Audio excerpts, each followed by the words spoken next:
Nintendo is a company with many secrets. After being around for so long, you have to imagine there's tons of projects that Nintendo has worked on that never saw the light of day, that we never got any information on, that never made it beyond the drawing room floor. But of course there are things that eventually pop up that blow people's minds. Things like the Sony PlayStation Super Nintendo hybrid system. Of course, Sony was trying to enter the gaming market and team up with Nintendo and do a PlayStation add-on for the Super Nintendo that was going to bring CD-based capabilities to the SNES, similar to the Sega Genesis and the Sega CD. But Nintendo ended up working out a partnership with Philips instead, and Sony of course went on to just create their own PlayStation, and many people thought we would never get any more information on this. But then of course the Super Nintendo PlayStation ended up being revealed. It was fully found in working condition that now makes the rounds in many retro gaming conventions. There of course was the 64DD as well. The 64DD was a disk drive add-on for the Nintendo 64 that of course only saw a release in Japan. It was supposed to give the N64 more oomph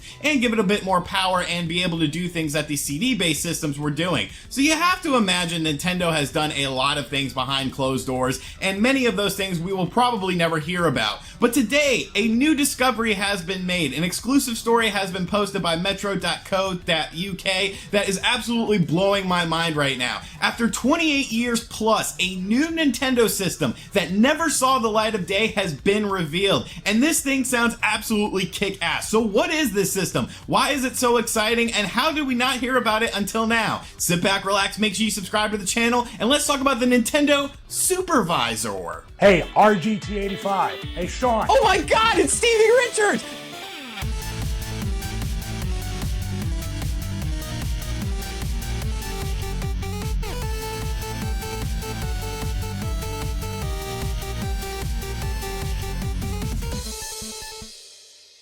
So let's take a trip back to 1995. Nintendo was in a very interesting position. The N64 wasn't quite ready yet, and the Super Nintendo was sort of losing its heat. Of course, you had things like the 32X come into the marketplace, the Sega Saturn, and the Sony PlayStation. So Nintendo needed to do something sort of in the meantime to sort of supplement their home console market. And what they ended up doing was, of course, the Virtual Boy. Now, I'm not going to get too deep into the Virtual Boy because I absolutely love the Virtual Boy. Yes, it only had 14 games released in North America.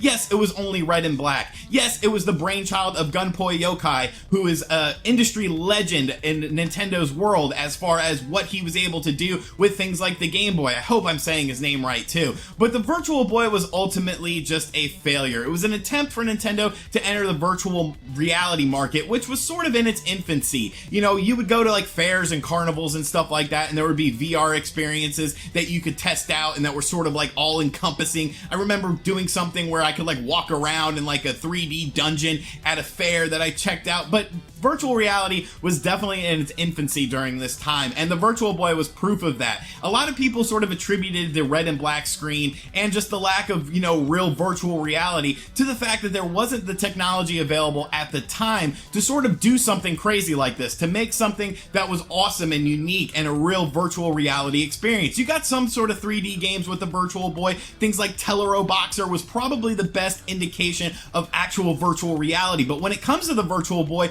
most of the things were just polygons and things like that, and just interesting things. There was things where you could jump in the foreground and the background like in Wario Land, but ultimately the Virtual Boy was an absolute failure. It's arguably Nintendo's biggest failure ever, and one of the biggest failures in gaming history, even though I love it. I mean, it's the Virtual Boy, it's cool, it's a headset, but what if Nintendo was able to do a full-on virtual reality headset back in 1995 instead of the Virtual Boy? Something with color and scaling and rotating images and things like that. Would it have changed what virtual reality has become? Would it have jump-started the virtual reality revolution that we're seeing nowadays with things like the Vive and the PlayStation VR and virtual reality pretty much finding a place in the home console market and with gamers? Well, according to Argonaut founder Jeremy Sand, this device existed. He's seen it, he checked it out, he basically helped make it, and this was called the Nintendo Super Visor. That was essentially virtual reality gaming in 1995 that was going to come to the home console market. Now, if you're not familiar with who Argonaut is, they have done a lot of things for Nintendo in the past. Of course, the Super FX chip was a product of Argonaut, you know, used in games like Star Fox, used in games like Vortex, and things of that nature, Stunt Race FX. These games were allowing polygons to be put onto the Super Nintendo at a time when 16-bit systems couldn't really do that natively. You of course saw Sega enter this console area with the Virtual Racing, which also had an extra chip, but really the Super Nintendo was the system that was pushing the Super FX chip, and it was capable of doing a lot of different things. And you know, games like Doom were able to run on the Super Nintendo, albeit a bit kind of crappy, but still a 3D, you know, first-person shooter was kind of not a commonplace thing on home consoles during that time. So the Super FX chip was super awesome in my opinion, no pun intended, and Argonaut were the people behind that. So obviously they had some sort of pedigree, and obviously they have some technical know-how when it comes to things like this. But like I said, in a story that was published by metro.co.uk, which I highly suggest you check out the whole story, I'll have a link to it in the description box down below, Jeremy talks about the Nintendo Supervisor and what this thing was and why it was so kick-ass. I worked on a VR machine called the Supervisor for Nintendo, but unfortunately we fell out. A guy named Mr. Gunpei Yokoi canceled our project in favor of the Virtual Boy, which we used to call the Virtual Dog because it was so bad. He made a bet in the wrong direction, canceled our project, and his one was awful. It was a bad decision. We had full color and head tracking at a time where no one else did, but the Supervisor was canceled in favor of a system with no head tracking and red graphics. It was like the Vive headset that's on sale today, but made 20 years plus earlier. But it's amazing to think that Nintendo could have been at the forefront of the VR revolution that we're seeing now today, which has really just started to hit its stride. If this thing had head tracking and full color back in 1995, this would have blown people's minds. Now, of course, you have to factor in things like, well, why did Nintendo cancel this in favor of the Virtual Boy? Obviously, cost probably was a deciding factor in this. To have something like head tracking and full color back in, you know, the mid-90s,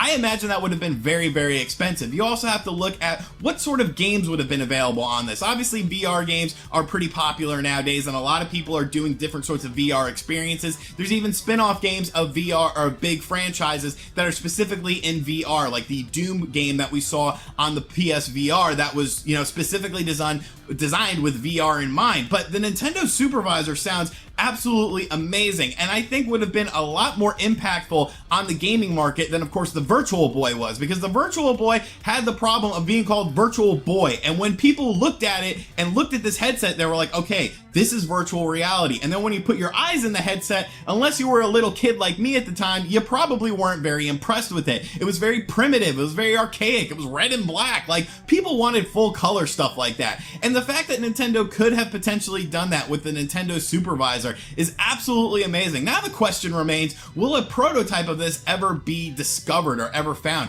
Because you have to imagine, if there's head tracking and of course full color, that means games were in development for this. That means things were actually running on this system in order to come to that conclusion that Jeremy has come to. So obviously Jeremy knows about this system. He's probably played it a bunch of times as he was developing it, and obviously developing programs that were able to run on this. Could this be a situation like the Super Nintendo PlayStation, where eventually somebody finds a prototype of this and then we're able to see what this thing was actually capable of? We're actually able to see what sort of games could run on this. Could you imagine like a Mario Brothers game in 1995 that was in, you know, virtual reality in full color with head tracking where like you are Mario? Like, yeah, it would be a bit of a novelty. It definitely wouldn't have, you know, eclipsed things like the N64, but it would have changed the gaming market, I think, forever. Like, this gaming landscape that we are in would be completely different if the Nintendo Supervisor had come out during the mid-90s, like Argonaut says that it would have. So I just found this story to be absolutely amazing. Something like this doesn't happen very often. A new Nintendo system that nobody has ever heard about, nobody has ever talked about, nobody has ever mentioned. Go ahead and look up in Google Nintendo Supervisor. The only thing that comes up is it tries to shorten it to Nintendo Supervisor, to the person that is in charge of Nintendo. Like, this is groundbreaking information, and I just wanted to share it with you guys because as a fan of the Virtual Boy, I think the Nintendo Supervisor would have just been so much cooler and so much more innovative and so much more unique. So yes,